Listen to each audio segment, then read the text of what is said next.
eCapitol News Director Sean Ashley has more on the budget and other developments at the Capitol. Sean, thanks for joining us. You're very welcome. Now, why has it been so hard to get an agreement on the budget this year? Well, as we've talked about before, there's an $878 million deficit. That's the difference between how much money they have to appropriate for the next fiscal year and what was spent for this fiscal year. And that comes after several years of similar problems. As you and the viewers may recall, a year ago there was a $1.3 billion budget deficit, and before that several hundred million, and before that several hundred million. So as a result, legislators and the governor have tapped a variety of revenue sources, primarily one-time funds, in order to help fill those previous holes. Well, those one-time funds are gone. At the same time, they've also cut state agency budgets from a few percentage points to as much as 66% in one case.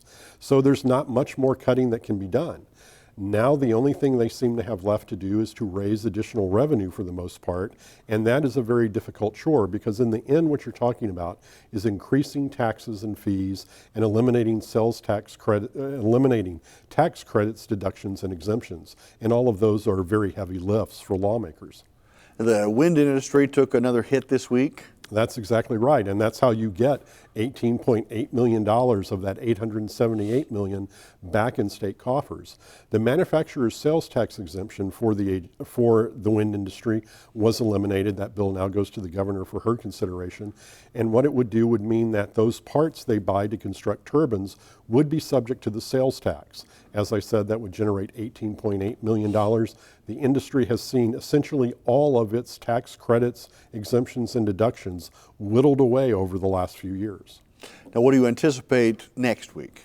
This will be the final week of the legislative session. It will be a busy and hectic one.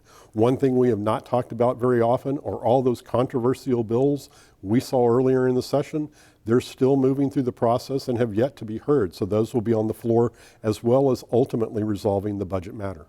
Sean Ashley from eCapitol News, thank you so much. You're very welcome.